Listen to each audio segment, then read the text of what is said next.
I think we're ready here. We're always a small but mighty audience of those interested in design and furniture design here at Herron. We're very thankful to have Nina Cho with us here from Detroit, and I've gotten to know Nina's work a little bit over the years in admiration, kind of watching from afar. So it was really nice to hear her name brought to the top of our list when we were trying to collectively decide who our 25-26 Phillip Tennant Visiting Artist lecture was going to be. And so Nina is here with us as the 25-26 Phillip Tennant Visiting Artisan Lecture in Furniture Design, which we're grateful to be able to do almost annually with a generous gift from Jim and Nancy Smith. And I don't see Phil in the audience, so at this point I don't think any of those folks are represented, but we're always thankful of the opportunity to be able to host regional, international, national experts in our discipline, and Nina may qualify for all of those things. A very slight description, and then I'm going to let Nina tell us all about her life. But Detroit-based Nina Cho was born in San Francisco, raised in Seoul, studied woodworking and furniture design at Hongik University in Seoul before earning an MFA in 3D design from Cranbrook Academy, which, if you don't know, is in Michigan, Detroit area. Some of her many accolades include being featured in Dwell's 13 Extraordinary Women in Design and Architecture. She was awarded the American Design Honor by Wanted Design, recognized on Sight Unseen's American Design Hot List, recently awarded for her work on the Cadillac Optic Interior and UX. I'm sorry, that's a jumble.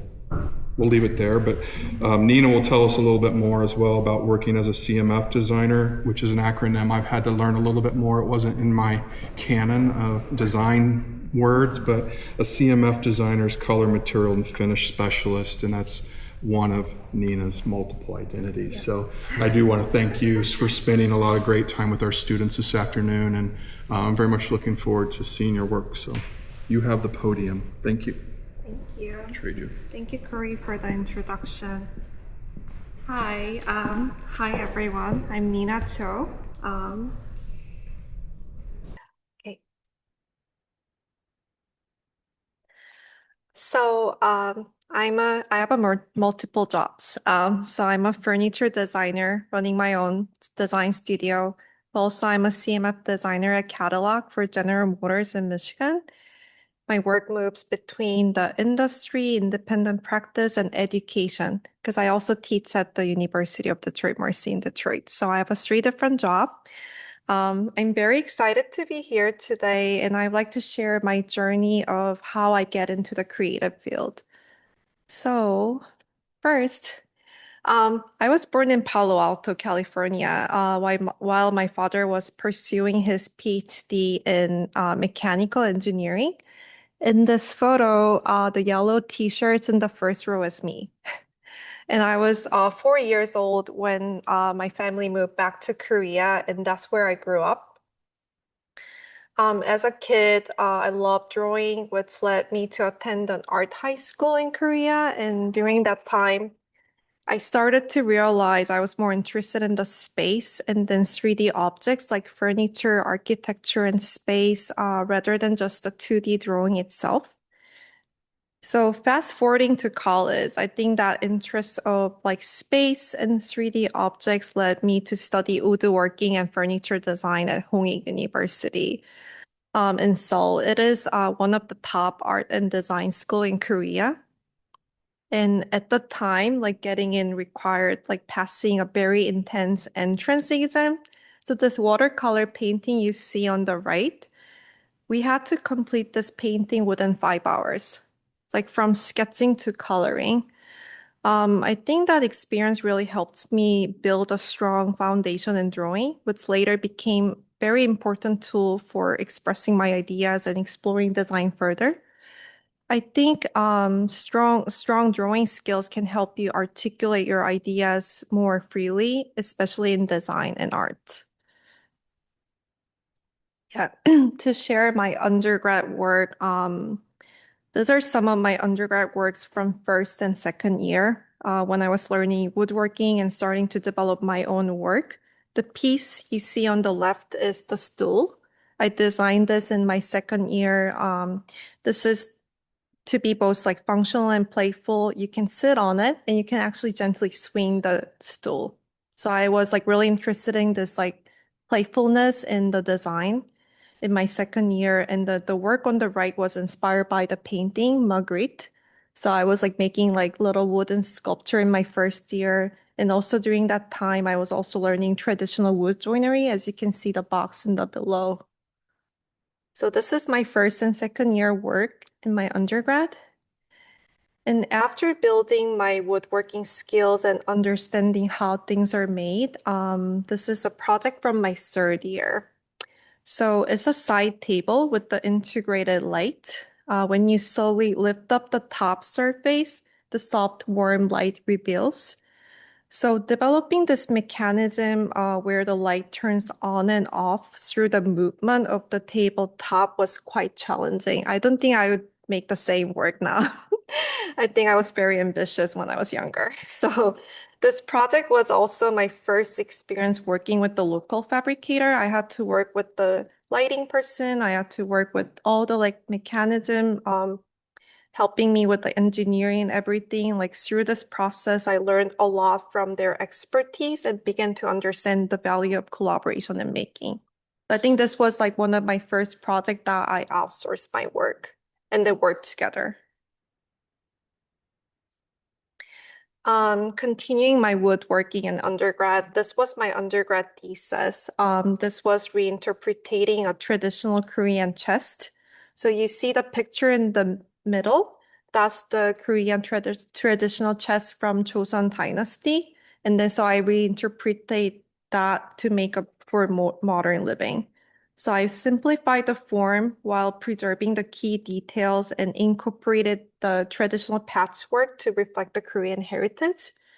The soft light creates a calm atmosphere, and I wanted to make the furniture lighter. That's why I added the light feature to my work.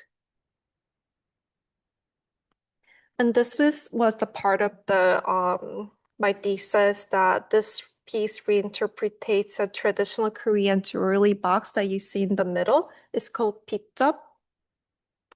Using a translucent fabric around it, it explores the balance between veiling and revealing, reflecting qualities like restraint and quiet strengths in Korean aesthetic. So since undergrad, I've been interested in how furniture can communicate the ideas and narratives much like other art forms. So it's more than the functional design. So while furniture is inherently functional, I wanted to explore how it could carry the meaning beyond this function. So that's how I began to explore the space between art and functional design. So a lot of my work is like studying how to blur the like line between art and design. Also, during my undergrad studies, I was in design and craft department, but I was also deeply drawn to fine arts. So I took many sculpture classes in my undergrad outside of my major and spent a lot of time working between fine art and design. The experience really shaped me, my approach, like I mentioned, thinking of the object not just as a functional, but also as expressive forms. These are some of my work from the sculpture classes. The piece on the left is made from the found objects. Like you see all the scrap materials around the art school. So I assemble it together, I paint it over it. So it's a two-dimensional work. And then the work in the middle explores the light and forms through the forms that inspired by the bones, and then studying the skeleton. And then the piece on the right was created during a workshop in France. It was organized by the well-known furniture company Vitra. So I worked with the, probably some of you guys know the British designer Max Lamb. So I did this like pewter casting work with him for a few days in the France when I was an undergrad. Yeah. Sorry.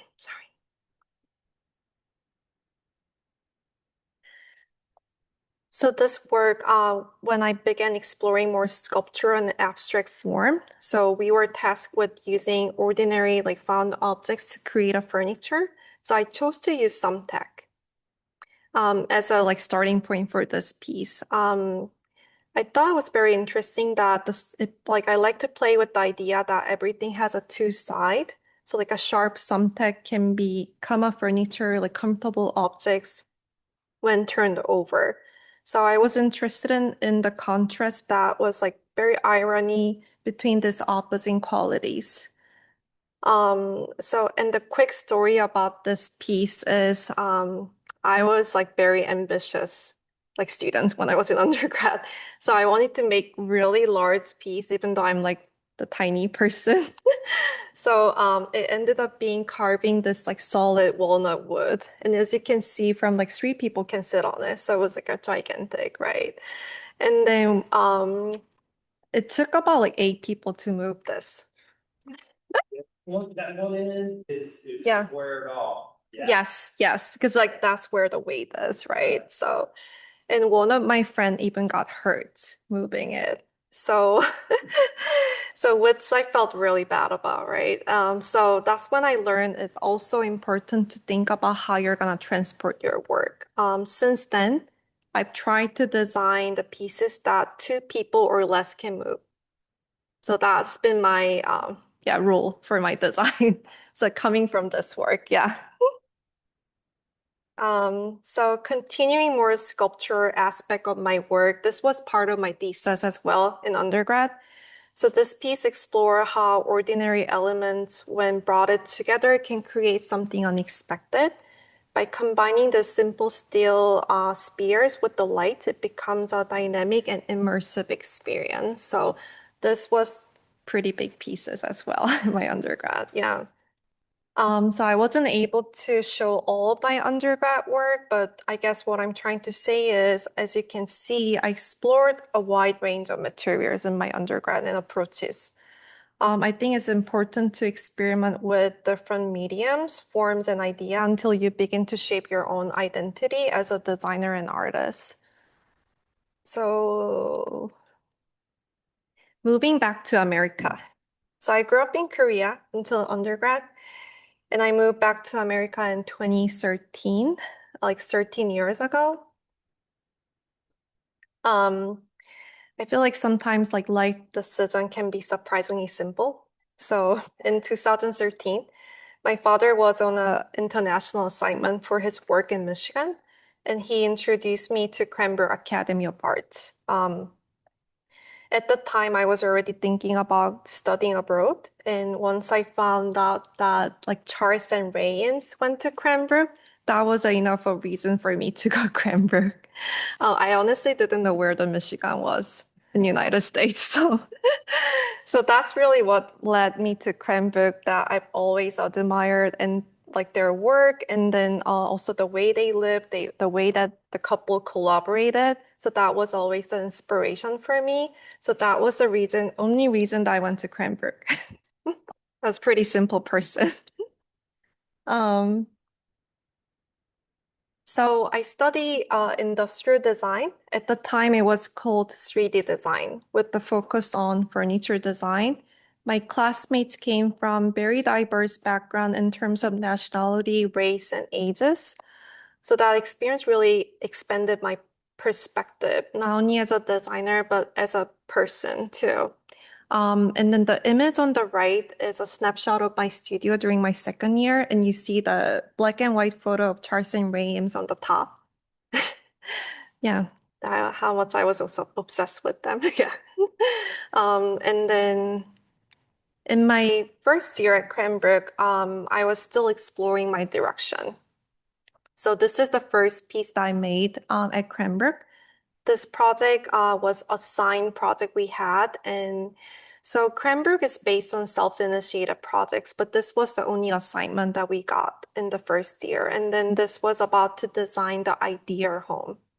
Like that was the assignment.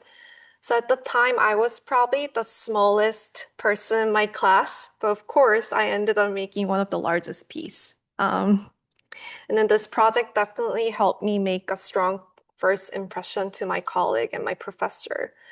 So this piece is designed for a single person, is a circular furniture objects that accommodates daily activities like resting, eating, and even sleeping.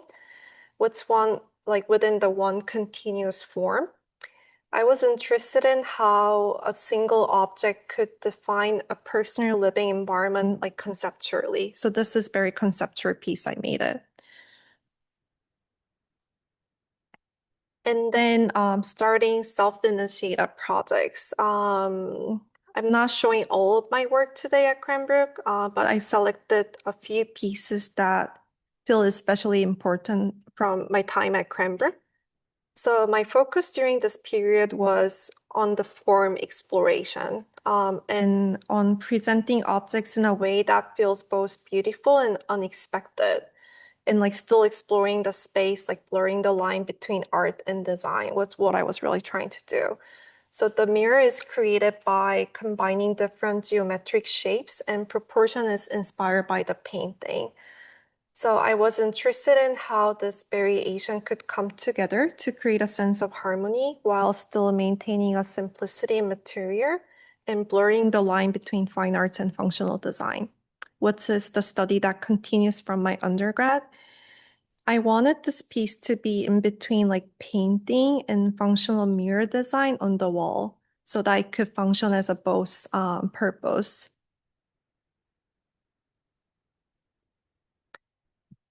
So when I started at Cranbrook, I was new to both America and the working environment. So I had a limited knowledge or understanding of like where I can get the material or where you can find anything. I didn't even know what Home Depot was at the time. So yeah, so paper being one of the most like accessible and affordable options, I ended up like playing with the paper a lot. So it became like my starting point. So experiment with paper like makes me to explore the simplicity of transforming the flat material into the three-dimensional forms by simply folding it. So that really inspired me like to do a lot of like this planar material furniture. So I was also interested in simplifying the process of making. So like how the flat material like paper or like sheet metal can be transformed into a three-dimensional form through simple bending, folding, or rolling. That's how all my planar material exploration started with the paper. So this project explores the abstraction and introduces a certain ambiguity in the form. At the same time, it functions as a domestic object that invites the curiosity. As a series, this is just a series that keep evolving. I just started from the 4 series, but I keep adding more form, as you can see on the right. It comes together to create a kind of landscape within the domestic space, and users can freely arrange them to reflect and highlight the objects that they choose to display. So this was very abstract in the function. It's like about this size of the sculpture that you can put it anywhere you like. Yes. Important point, yeah. So the exploration with the bent metal eventually led me to develop this full-scale furniture series. So the idea was to reduce the object to only its essential elements. So this coffee table, you see the black table, is made of just a few components. The vertical panels and the base provides a structure, also suggests the space for the storage or display. So in my work, the form follows its functional needs, but at the same time, it exists as a bold sculpture object by itself, even before the use. Continuing my exploration of the planar materials, I focused on refining a single broad bend to create the shell of the chair. So essentially, you have a circle, you cut the pie shape away, and you just connect those edges. It's also starting from the paper, playing with the paper. So the flat surface transform into the three-dimensional form like simply. The wide seats allows for more freedom in posture, while the extended outer curve naturally function as an armrest. The legs echoes the perimeter of the shell, reinforcing the overall form. This chair was acquired by Cranbrook Art Museum as part of their permanent collection in 2021. And that meant a lot to me. Like I remember studying all the well-known furniture designer in my undergrad in Korea, like Ames, like Saarinen, Florence Knoll. So like now having my work sit alongside with that history feels incredibly meaningful. So that was one of the meaningful moments in my life as a designer. So the image here is from my thesis show at Cranbrook, where this all exploration from the past 2 years all came together as a body of work.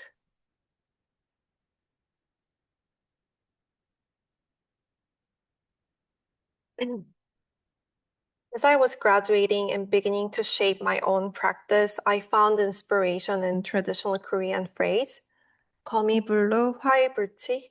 It describes something that is simple and humble, but not shabby. And something it is refined and impressive, but never excessive. I've come to see this not only as an aesthetic, but also as an attitude for my life. My work is very much grounded in this idea, embracing restraint, subtlety, and sense of refinement without excess. After graduating Cranbrook, a former graduate, Chris Schenk, offered me a small corner in his studio in Detroit. And that's where I began my practice in 2015. The image here shown clockwise is the different studio space that I've worked in over time in Detroit. So in 2015, I was relatively rare type of artist in Detroit, meaning like as an Asian who grew up in Asia, being based there felt pretty unusual and even strange to many people. So honestly speaking, I initially struggled to find a sense of belonging there, but it also helped me shape a unique narrative presents for my work too. So I think that's what made myself unique in a way too.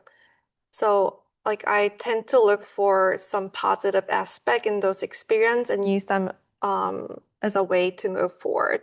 So I was pretty strange to people, but also unique artist in Detroit in 2015.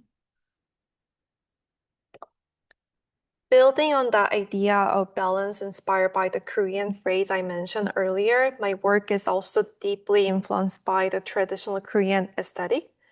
So especially the appreciation for emptiness, restraint, and negative space. So in traditional Korean art, emptiness is not just the absence. It creates atmosphere and meaning. What's left out is just as important as what is present. The idea continues in contemporary work that you can see on the right is something that strongly influenced my own practice. So what I'm trying to do is I try to articulate these ideas through three-dimensional form. So I'm not referencing like Korean traditional patterns or forms directly. It's more about translating these underlying ideas into something experimental, refined, and unexpected.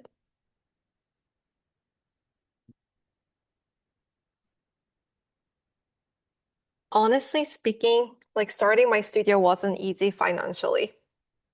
So like when I was graduating, I received a lot of attention after participating in New York City Design Week in the year that I was graduating, but it was still difficult to sell enough work to make a living. Being very honest. But this helped me. I was constantly looking for new ways to make work, like often exploring new materials and mediums. So that search led me to an opportunity in Carrara in Italy, where I worked with the Bianco Carrara marble through a project that was fully funded by the gallery in London.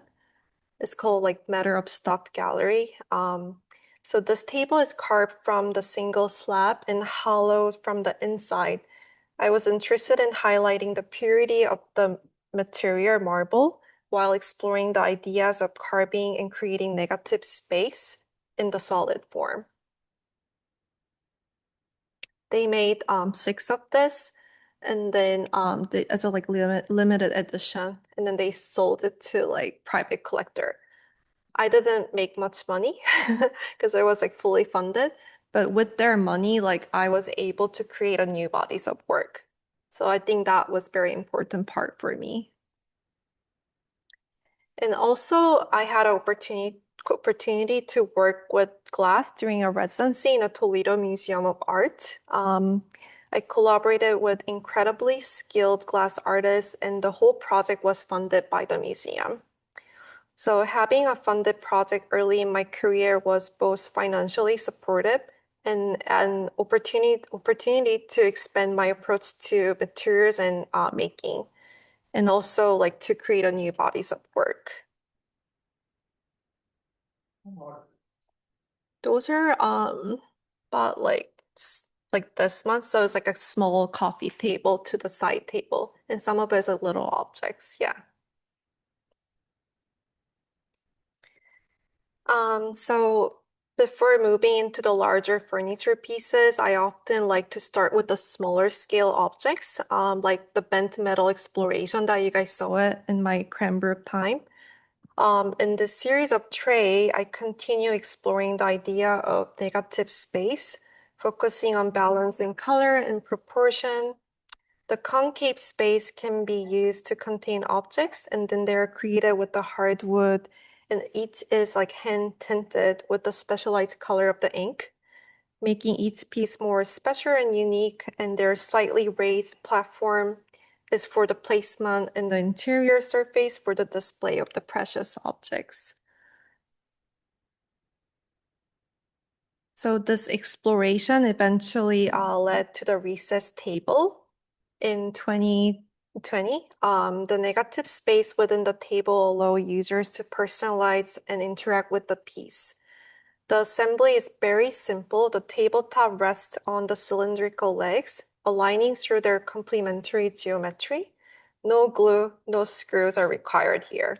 I'm especially interested in the elegance of the joinery details you see on the right picture. So that's how the table can be secure.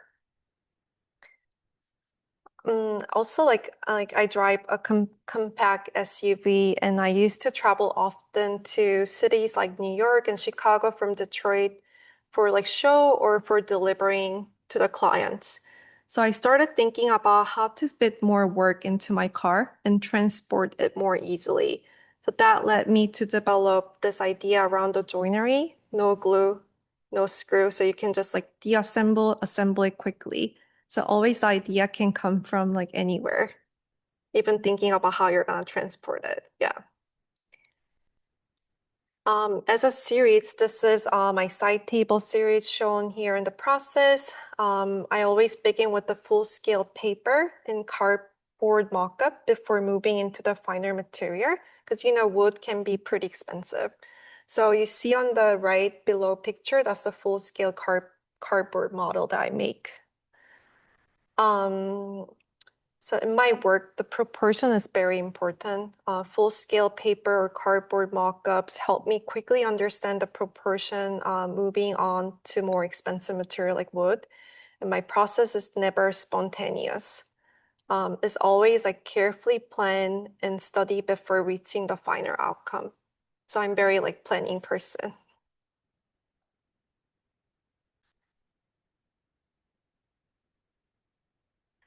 So most of my work that I've shown was to work with the design gallery or museum or like private client or like high-end interior designer. But at the same time, I've always been interested in reaching to like broader audience. So that led me to explore licensing my design with the different companies.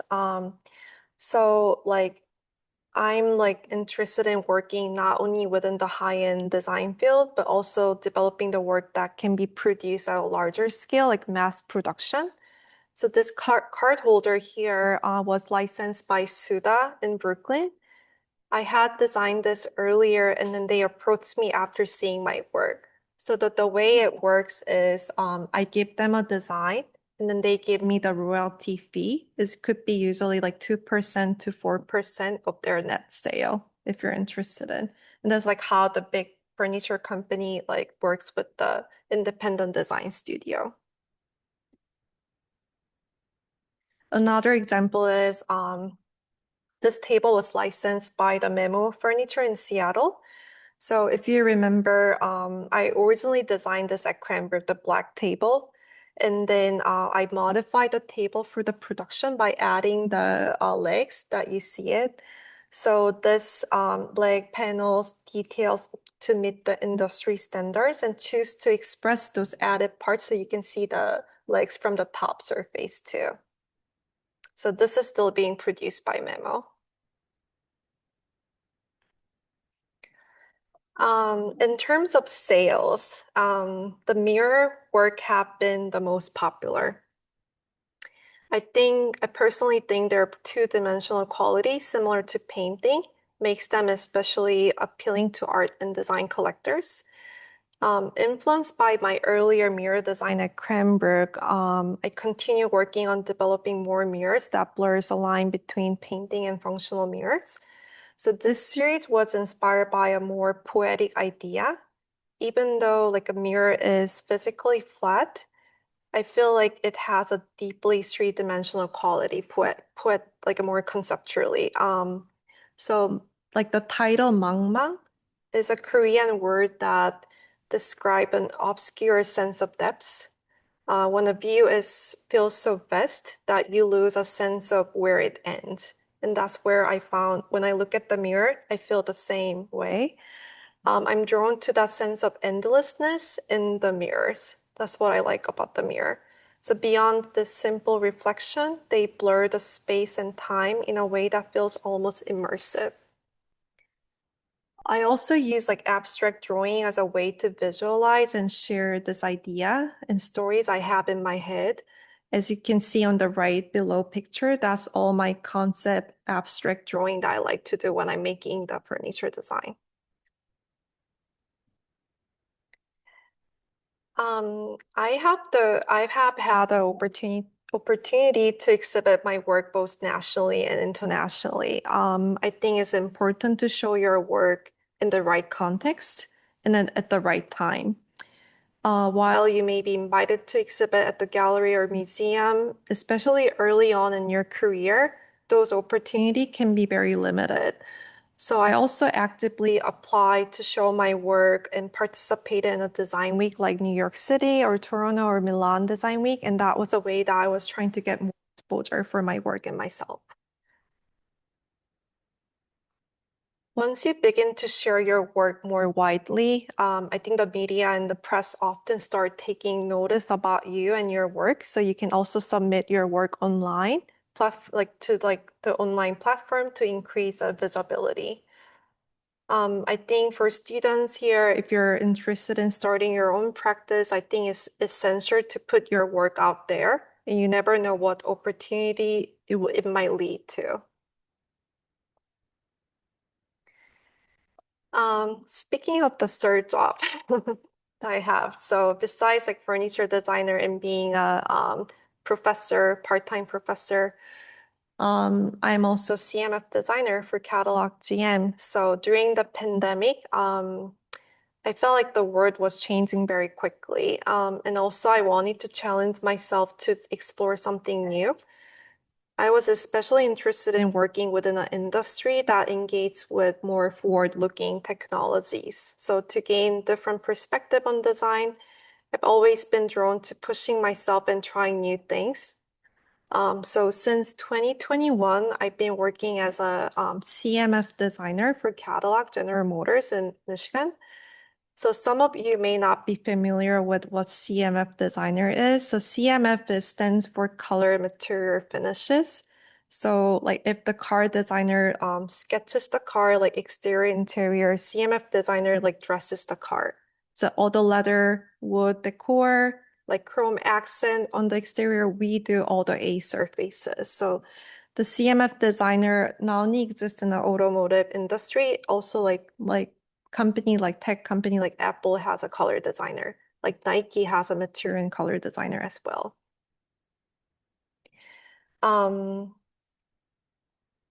So I work across both exterior and interior, from body colors and chrome accents on the outside to like material like carbon fiber and the color of the soft interior surface, like picking the leather color, making the quilting pattern decision. So that's all me.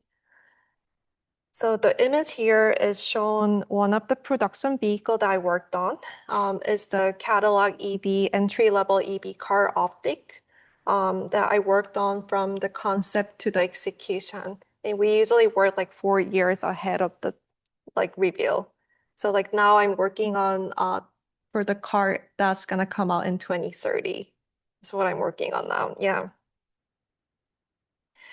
So after running my own design studio for 6 years and transitioning into the large corporate environment, I was able to learn different ways of working in new professional disciplines. I believe both like freelance and the corporate experience are equally valuable to me, and I'm actually glad that I had a chance to work independently before transitioning to the big corporation. Working for big corporation, what I enjoy the most is working as part of the team.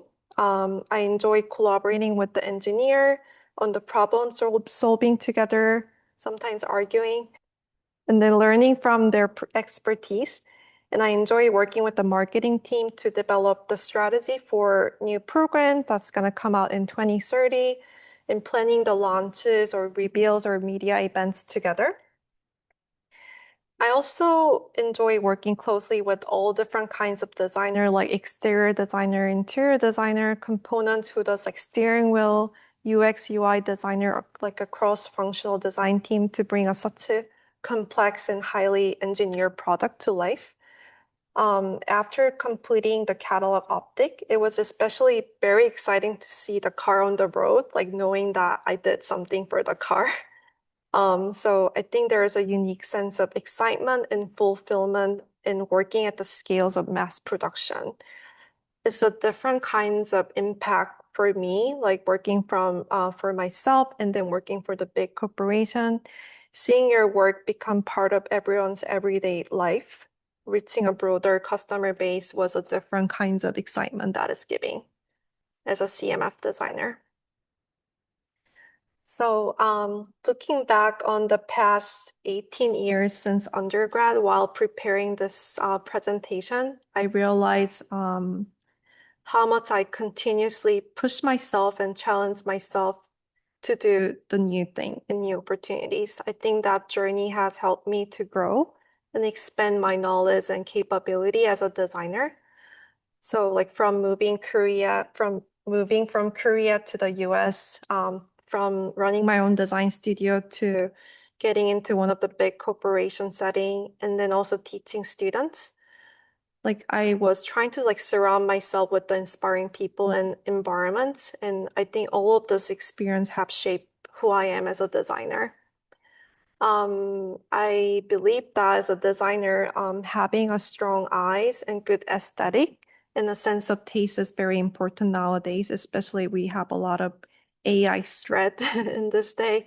So developing good design judgments through critical thinking is equally essential. I think, like, I personally think that that is coming from exposure. It's like learning to recognize what is a good design and what is not a good design. I think every experience matters, even if it's not directly related to your work or career. Like for the students here, especially, I hope you continue to think from the broader perspective to see the bigger picture. And I really encourage you to seek out the new opportunity, experience, connecting with the people who may become a meaningful source of inspiration in your life. Thank you so much for having me. I hope you enjoyed my presentation. Thank you so much.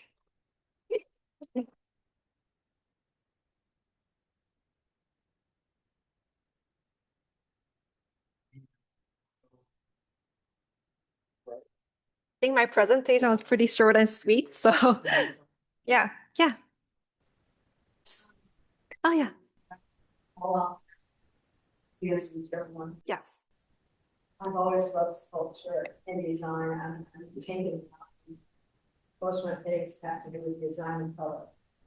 And I guess the first question was, you talk about critical thinking, when you're designing something, we're using it from critical skills.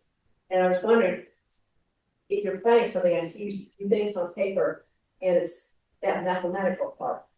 Do you, and this question of the one I probably thought, do you use math when you design certain table or certain structures that you may think it might tip over or not? Yes, I do. Yeah. Actually, that's like real. I have a funny story related to that. My first black table, the cantilever table, it stands, but if you push it, it was like flipping over. So yeah, and then I created a design story around it that you have to put something to balance it out. So it's a customer engagement. That's what I said. But later on, like I need to sell it. So I like pushed I pushed the center point like off center to like balance it out, and I added more weight to it. So there is definitely trial and errors because when I work for myself, I don't have a team of engineer. So there's a lot of like figuring out screw making, like using actual material. So I noticed yeah. when you went to Seattle, that you added a post with Yes. a cylinder table there. Yeah. Like I said, there's several, and I was so curious about that beautiful table you did where you said you used no glue, Yeah. nothing, icing, the round part on Yes. the right side. There, Yeah. that round part of it, it looks almost like stacked lamination, Mm-hmm. but are those individual boards? Yes. So it's like a Wow. 3 parts. Yeah. Could you explain, please, a little bit more about that? I mean, you just use hidden joinery? Is that what you? So like it's like a Lego, like very simple Lego that you carve out the underneath part of the tabletop. So that's how it locked in, so that the cylinder doesn't roll. So it's just like very simple, just those carving details is what makes the table secure. And then the top is pretty heavy. That's a solid wood. So that's how it like keeps the stable structure.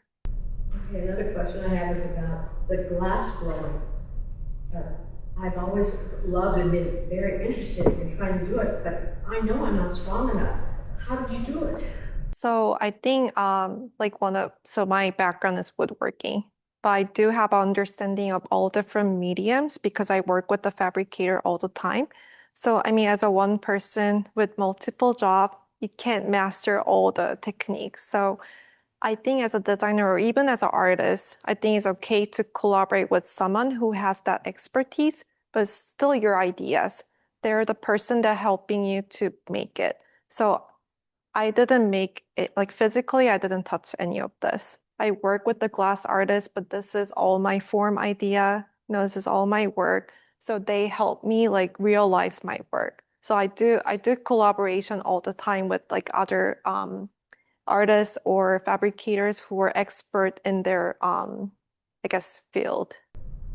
And one last thing. Yeah. We had years ago in Phil, well, not in his class, but he was with Adolfo, and Wendell Castle came. Mhm. I don't know if he's the Michelangelo stacked lamination. I said, whoa, I don't even know if he's still alive. But are you familiar with his? Yes, yeah, master of the woodworking. Yeah.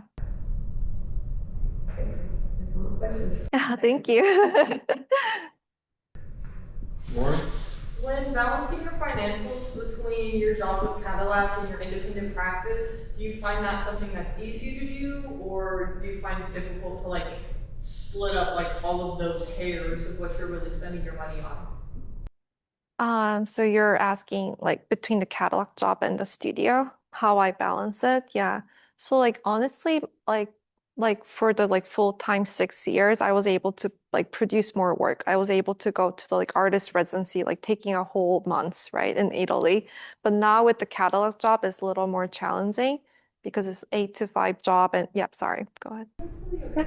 I mean, like Mhm. financially, like you get, I don't know, like an annual pay or an hourly pay from your actual job. Mhm. But then when you go to like file for taxes or you have your LLC to sell your own separate Mhm. work, how do you keep those separate?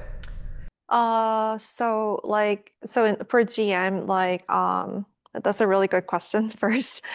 For GM, if you don't work for a competitive company, you're okay to do like anything. So that's how I'm able to still do the furniture, and that's just like it's just separate. So yeah. Yeah. And then, like, your accounting, do you have to do all of that manually for your own as well as Cadillac? Yeah. Good question. Do you design those beautiful lights on the back of cars? I saw one last night, it was the most beautiful thing. I said, I didn't even know they did that. This bright aqua purple, it was so. Yeah, the color, yeah. So any like surface finish and color, yes, we get involved. Yeah. Yes. Can you speak to your process design-wise? How you go from just an idea to that cardboard mock-up, or you're doing 3D models, or you're enacting sketches? You just jump into the cardboard. I see. Yeah. So actually I do a lot of sketchings too. And so like before going to the cardboard model, I do a lot of sketching. Yeah. And then sometimes to me, I think the cardboard is the very important part because in the sketch you can't really feel the proportion, right? Like when you're making any 3D objects, it's about like how you're feeling around it. So I always do like I actually started from the smaller scale, and if I like the proportion, I move to the like full scale, and then I move to the actual material.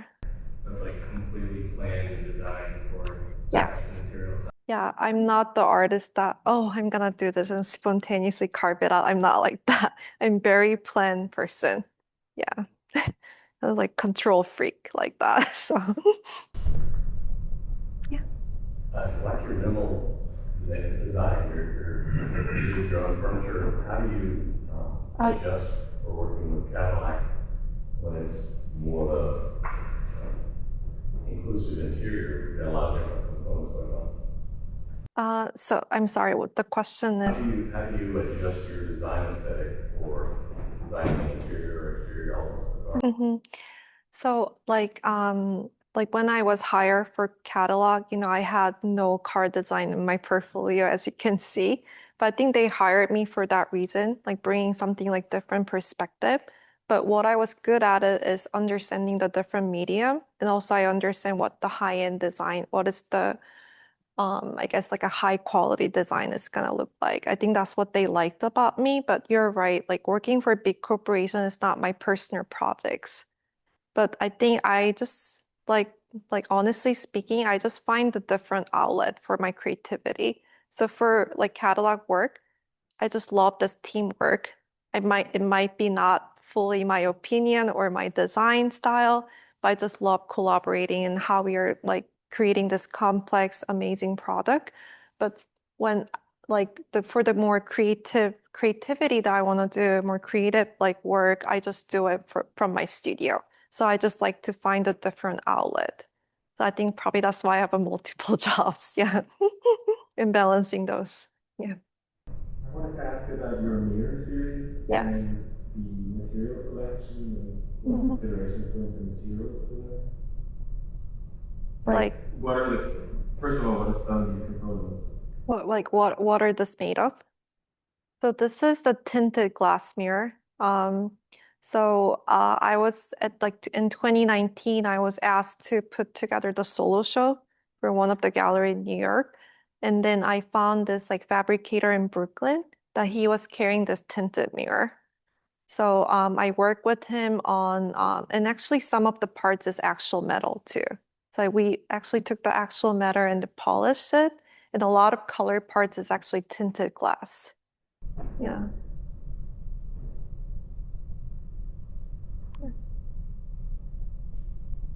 Yeah. With your designs, do you really carefully document how you went through the process of the final design, just in case there's an opportunity to recreate or? Yes. Yes. Yeah, of course. I don't think I have a good memorizing skill, so I can't remember all the dimension or details. So I wrote down everything. Yeah, I wrote down everything. I have this Dropbox folder that is like categorized by the work, by the year. And sometimes like some clients wants it like bigger, like in a little bit different dimension and I capture everything because there might be another clients coming to me and ask me, oh, I want the exactly same thing, and I couldn't remember. So I'm like really good at like writing down everything so that I can remember. Yeah. Does that help if you needed to like change materials or something? Yes, totally. Yeah. And then I remember like in Cranbrook, so I was like trying to work with a lot of local fabricator. So I had this like notebook manually taping everyone's business card and writing it down like their name and number and when I work with them. Like very old way, right? So that was like 10 years ago. So I'm like that. I still have those notebooks. My friends make fun of me. Yeah. Yeah. So I think. I just want to know, how did you get like your publicity and like get your art out there? Like for people to see, find it, I guess. Like how? Yeah. So like the year I was graduating in 2015, I applied for Sight Unseen, New York City Design Week. Are you guys familiar with the Sight Unseen? So I don't know they do it still, but they used to create the offsite show during the ICFF. So I applied to like show and I like luckily I got accepted. So I just brought all my work without knowing what it is and then just like show it. And then there's always like a press walking in, gallery walking in, and that's where I got the first exposure. I think I was pretty lucky. Like a lot of people liked my work, wrote about my work, and then that just like had that led to another opportunity. Like someone saw my work online and they reached out to me, so that's where it just started.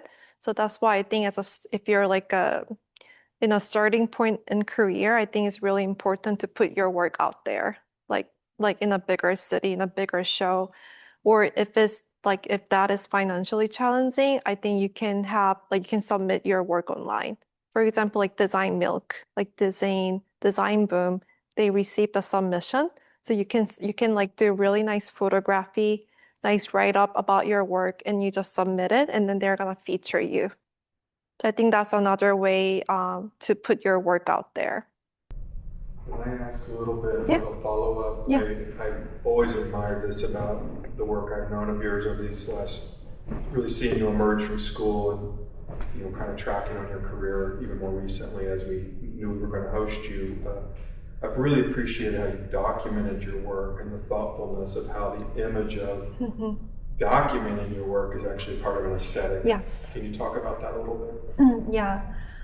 So I mean, as you know, the documentation is really important. And like having a good photography of your work is really important for careers like perspective from your point. And also I was like trying to document every show I did, like trying to get a really nice photography. And then and then that can go to the press because like when the press or media is gonna approach you, they're gonna ask like, can you send me the picture of yours? And then if the photo is not good, even though the work is good, they're not gonna feature it. So I think documenting your work to Corey's point is really important. Yeah. Was that something new Um, or did you have to I think like I thought about it more in Cranbrook.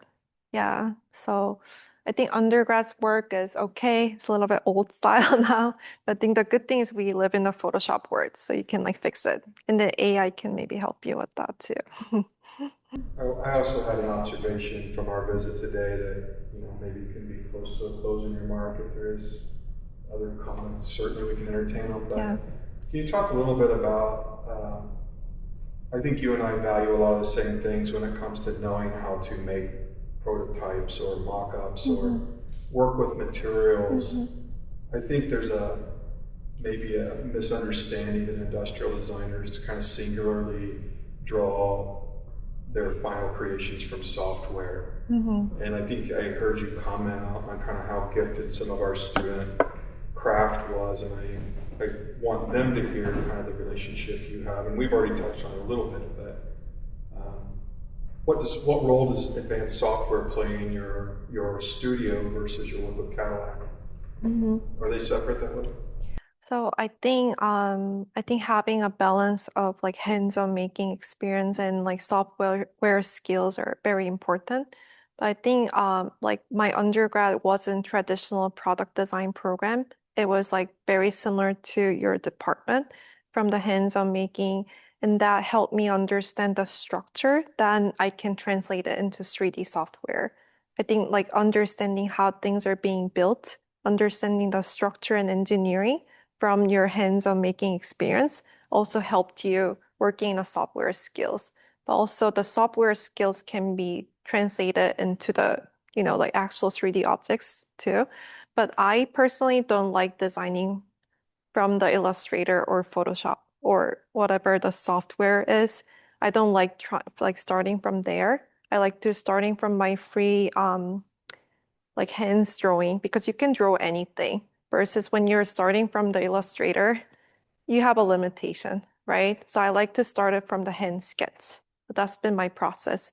But I think for professional career, I think it's really valuable to have a both experience because a lot of traditional product design program, you don't get to have a lot of hands-on making experience. I think a lot of students that I did a quick review today showing me great work with the great craftsmanship skills. I think that is very valuable. And I think you should really highlight that in your portfolio if you're going to get a job. Yeah. Yes, sorry. Yeah, sorry. I still want to ask one more. Yeah. There are like, I see two more. Yeah. Okay. It was a soft landing. Yeah. Just thinking about CMF, is that? So getting that job as a CMF designer at Cadillac, like there might be students that hear that kind of work and be like, oh, like that's what I want to do. And I know that like getting a job like that is kind of like being an animator and getting a job at Pixar. It's like it's a big deal and they're really limited. So how did you maybe make that jump from primarily studio practice and doing that kind of work into this job, maybe even very practically, like how did you get that job? Were you approached? Did you apply? And also maybe like what do you personally think you're like, this is the thing that got me there? So like I explained a little bit during pandemic, I was like the word was like quickly changing. And I was like, oh, I want to do something else, like try something new thing. That's how I was interested in. And a lot of my friends in Detroit were like automotive designer too. And they're like, oh, Nina, you would be so good at CMF. So I feel like it depends on where your like surrounding is too. They're like, you should try. And I started looking it up more and I was like, oh, I think I'm gonna actually really like it. So I just put together the portfolio. And then luckily I have a like pretty nice photography, like strong portfolio. I think that's why they hire me, I think. So I think it's actually pretty rare to not have an automotive portfolio at all. And nowadays, like it's more competitive. Like CMF is such a like small. So like let's say if you have like a car designer of 100 people, CMF is probably like 10. So it's a very limited seat. But I think the most important thing for like CMF is like having a good taste. I know that's very vague, right? But it's like just really important to have like having a good eyes, good aesthetic. I feel like lately what companies looking for when they look at the portfolio is like when you think about it, like anyone can make something, anyone can design something, but having a good design, good eyes are very rare. I think what they were really drawn into my furniture portfolio. I think that's how I was able to get like a great opportunity. I don't know if that ends where, yeah. Maybe a couple more? Yeah. I was curious about the sculptural mirrors, like the shaped ones. Yeah, the bent mirror. Yeah. Yeah, how are those manufactured? Like, was the mirror coating applied after they were shaped, or? So the left one, the pink one is copper. And then the brass stainless steel, I have some bronze. So the color is actually in the material. And then we cut it with the water jet, or you just cut it for the like circular one.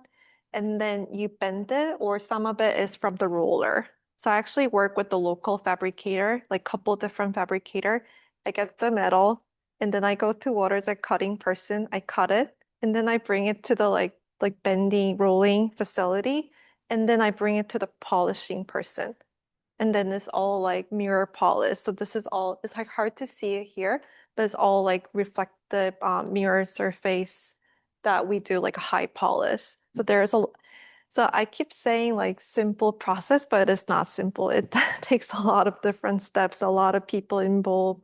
So actually, exactly. So actually my practice is involves a lot of like collaboration, like I said. Even for my studio practice, I work with a lot of different people. And I think the relationship is like also very important, like when you're working with other people. And that's the way that I get to try all this different thing. Because if you get out of the school, you don't have access to the shop, you can't have every facility in your house, right? Or in your studio. So like my way of working with the different medium is working with the different people. Yeah. And then the follow-up to that, glass mirror. Yes. Really uniquely foiled mirror glass that's water jet cut. Yes. Yes. Yeah. Yeah, I am very interested in showing the material as it is. I'm very interested in like the purity of the materiality. So I want to highlight the materiality. So I don't really do a lot of adjustment. Yeah. Yeah. Yes, quickly, I love the mirrors, but I know that it's evident that you love 3D. That's what you're all about. To me, that's what I get it.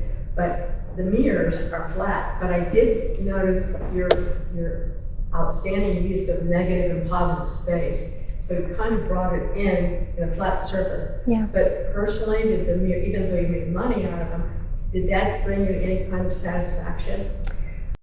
I think so. I think, like I said, the mirror is really interesting. Like sometimes, like when I keep looking at the mirror, I feel like I'm zoning out too. I feel like there's like a sense of depth to it.